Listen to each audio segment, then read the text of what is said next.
Hello, everyone. I am live. Let's see who is out there joining me today.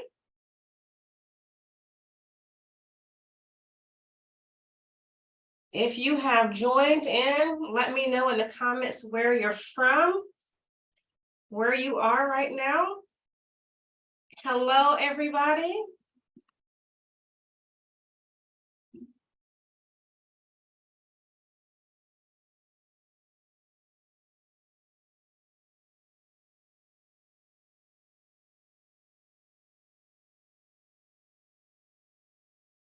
Let me see where you are from tonight.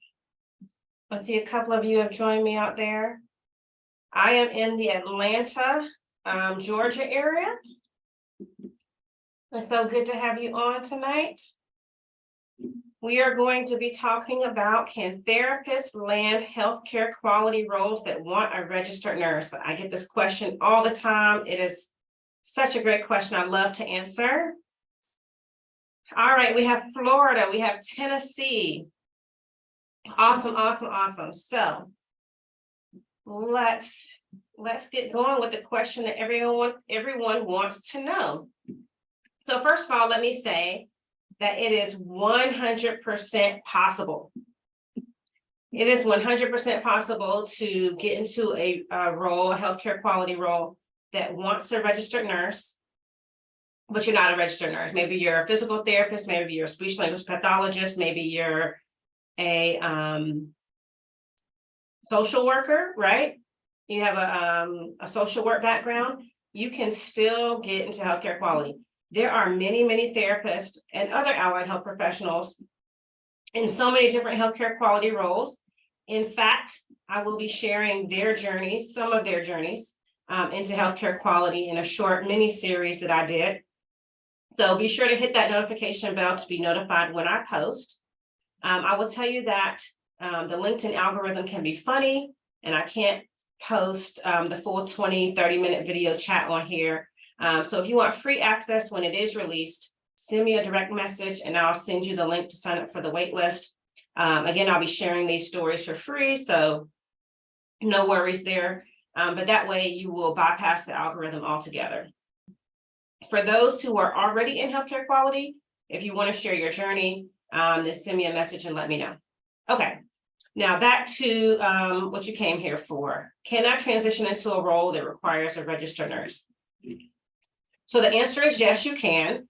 We're going to talk about how. So the first way to transition into a role that requires a registered nurse, when you see that on the job description or the job posting, is number one, to target those companies that value other allied health professionals, such as therapists, right? So there's certain companies that are more amenable to other healthcare professionals. And there's no need to fight and work through companies that just don't see the value. They'll see the value later. Target those companies that already value the therapist. One company or a couple companies that are top of mind. Encompass Health is a company where there are therapists in a lot of different non-clinical roles, healthcare quality being one of them. Navi Health is another company that values a therapist in non-clinical roles. So really, it's not about trying to make all these companies believe our value, which that's possible too, and I'll talk about that in a minute. But the first way is to target companies that value us anyway. And that way it makes it a little bit easier. So when you're looking for these types of roles and you're doing LinkedIn searches or Indeed searches, and you look up healthcare quality, or you look up the type of role that you want, like quality improvement specialist or patient experience manager, then pull out those companies that really already don't have just registered nurse in the job posting, which many of them do. Many of them just have a bachelor's in nursing or similar experience, or healthcare administration experience, or allied health profession experience. I've seen that in job postings. So the first way is to target companies that already value other allied health professionals, such as therapists. And you can let me know in the comments if you've seen those job postings too. or if you have any questions about that particular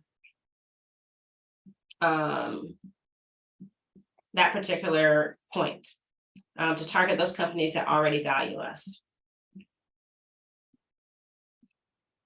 All right, the second way is to reach out to the recruiter before you apply. So if you see a posting that you're like, oh my gosh, this is great, I would really be a great fit for it, but oh my gosh, they want a registered nurse. So you reach out to the recruiter sometimes, or on LinkedIn. Sometimes they'll show who the job poster is. Otherwise, you could just do a search and try to figure out who the recruiter is, because job descriptions can be changed. Right, job descriptions can be changed. So just because this is the way it is initially posted, doesn't mean that's final. Maybe that's preferred. Maybe they haven't thought about other professionals doing this role. Maybe the last person in that role was a registered nurse. So sometimes reaching out to the recruiter can go a long way. And along those same lines,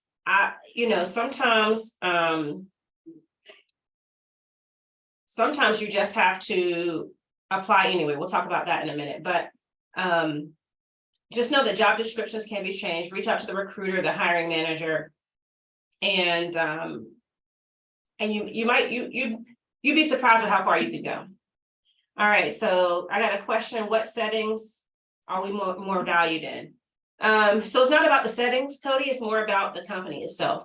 So as an example, Encompass Health is a provider of acute inpatient rehab. Inhabit Home Health is a company, used to be combined with Encompass, but now it's a separate company. They're a home health company. They value therapists in non-clinical or healthcare quality roles. Navi Health is more on the subacute side, insurance side, utilization review. They value therapists.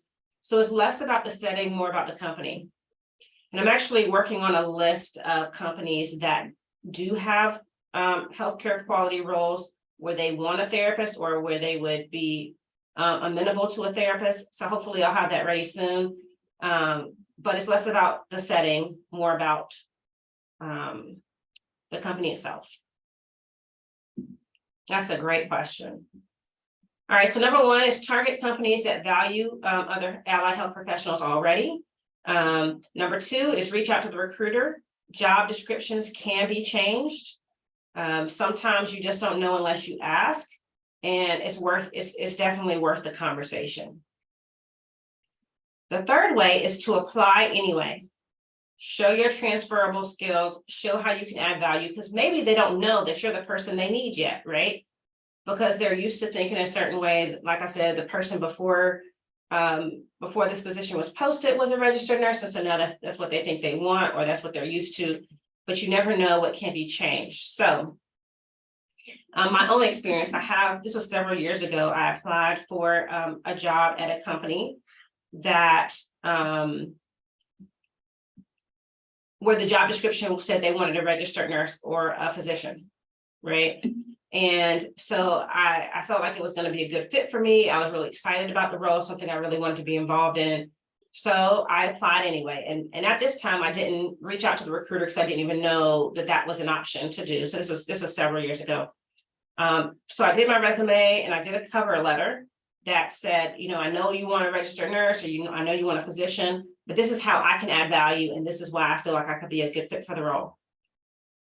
Lo and behold, they reach out to me and we go through the interview process, the hiring process, and I get the job, right? So if I had held back and not tried anyway, then I would have missed out on what was probably one of the highlights of my career.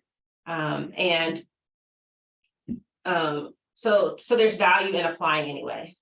Even if you don't feel like you fit the description 100%, or even if you don't check all the boxes that they're looking for, know that some things are required, some things are preferred, but things can be changed, right? Things can be changed.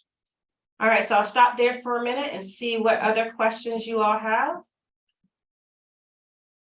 If you've joined us while I've been sharing, share where you are joining us from, but can therapists or can non-nurses get into a role that requires a registered nurse? Yes, absolutely. The first way is to target companies that value other allied health professionals. There are lots and lots of companies out there. Reach out to the recruiter because job descriptions can be changed. And then apply anyway. Show your transferable skills, put yourself out there. Show what you have to offer. As therapists, we have lots that we offer. We're problem solvers. We work with the interdisciplinary team. We think quickly on our feet. We can adjust quickly, right? This is all the stuff we do with patients when we're at the bedside. So all of those things transfer. We just gotta be intentional about how we communicate that and how we translate that into our resume and cover letter. All right, looks like we have 2 people from Florida. Awesome, awesome. All right, so let me know. Oh, Oklahoma, awesome. All right, what questions do you all have about transitioning into a role that requires registered nurse? I know this comes up quite a bit, so I am here to answer your questions live. If you don't want your employer to know that you're asking the question, then I won't say your name. We got New Jersey here.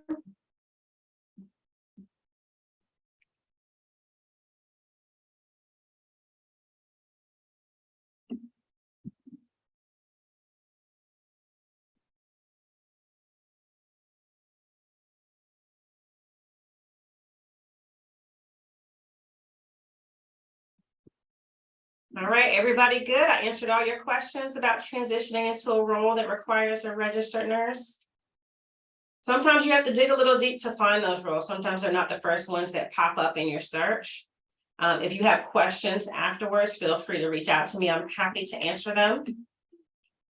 What type of projects can I undertake that demonstrate value? You're in home health.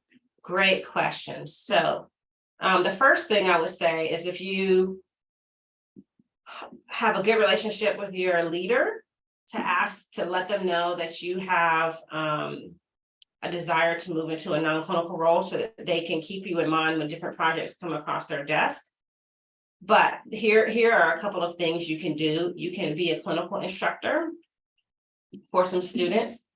In the home health setting, I'm not sure how, I haven't never worked in home health, so I don't know how the scheduling process works, but if you can help make that more efficient, that's a project that you can take on. How do you improve productivity, not just for yourself, but for other therapists or nurses that work in home health as well? That's something else you can do. You could take lead on a project that may be not out in the field, but more in wherever your home office or wherever your base is. So those are a couple of projects. Another thing I would say about projects that many people forget is when you start the project, get a baseline of where that project is, right? So you want to say, what inefficiencies are happening? Why do they need me on this project? So you want to get a baseline. And then as you go through the project, you want to keep track of progress so you can see what difference did you make as for being part of that project. And that way you have quantifiable data to put on your resume and to be able to talk about in your interviews. The other thing I will say is your projects that you undertake to demonstrate value don't have to be in your work role, right? It could be with your homeowners association as an example. It could be with a community group, a church group.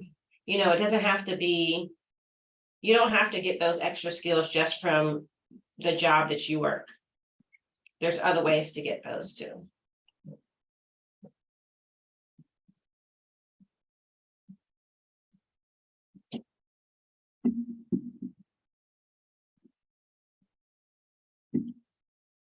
All right, any other questions? These are great questions. I'm here to answer them for you. Also, if you joined us late, I will share that starting in May, I will be sharing the journeys of many therapists and other healthcare professionals that have transitioned from a non-clinical or from a clinical role into healthcare quality. I did a short mini series that I'll be sharing. I'll be posting some snippets on LinkedIn because I can't post the full video. So if you want the full video, you want to be on the wait list for that. I'm offering it for free. I really want to inspire you to let you know it's possible. So if you're interested, you can send me a direct message, let me know, and I'll send you the link for that. That way you'll bypass the LinkedIn algorithm. But otherwise, hit the notification bell. That way you know when I post, and you'll be able to see that starting about mid-May. Thank you, thank you, thank you. I appreciate that, Cody. What else? Oh, if you have other topics that you want me to cover, please let me know. You can let me know in the comments, or you can send me a message. I'm happy to consider that in a future video. I will also post, of course, this will be on LinkedIn, but I am recording it as well. So I will post it on my YouTube channel. And if you want to catch that, you can watch the full video there too. All right, so good to see you all. Let me know what other questions or topics you would like for me to cover. And I hope you have a great evening. See you later.